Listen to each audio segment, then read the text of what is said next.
You will receive power when the Holy Spirit comes on you, and you will be my witnesses in Jerusalem and in all Judea and Samaria and to the ends of the earth. I'm Jenna Hurst, and I'm from Garden, Arkansas, and I feel called to missions.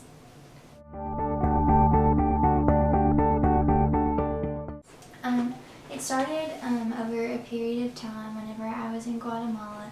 I went for the first time when I was 16, but whenever I was 17 was when I actually surrendered.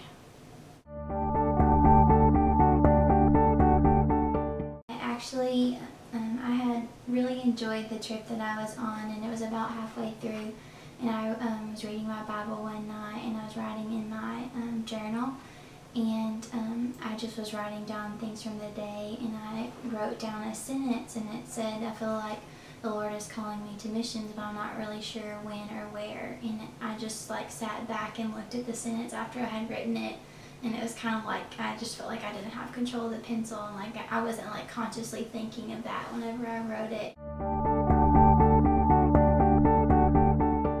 I told my mom, and my mom was like, Jenna, I took a picture today whenever you were witnessing door to door, and she was like, I just feel like that's right. And so it's just a really cool moment, cool experience, and I've been assured of it so many times after that.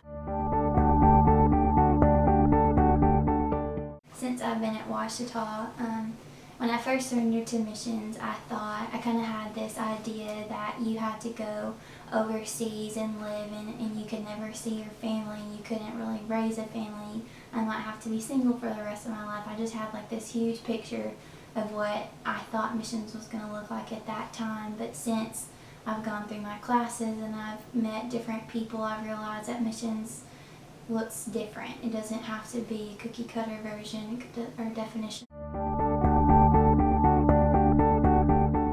And since I surrendered when I was 17, I spent the next summer in Guatemala again. I stayed there for 8 weeks, helping to lead teams from the United States. I would lead prayer walk training, and then we would go out and do door-to-door evangelism daily.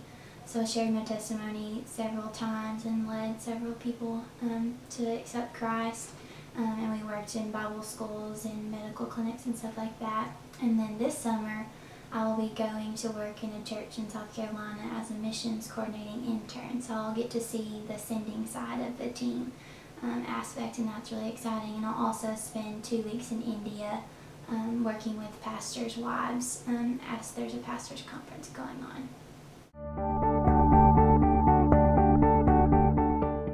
My favorite missions verse is in Matthew, and I recognized this verse whenever I first went to Guatemala and I worked with Miss Sarah Plowler.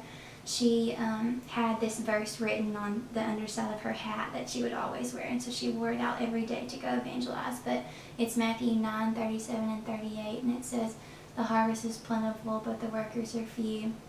Therefore beseech the Lord of the harvest to send workers into his harvest."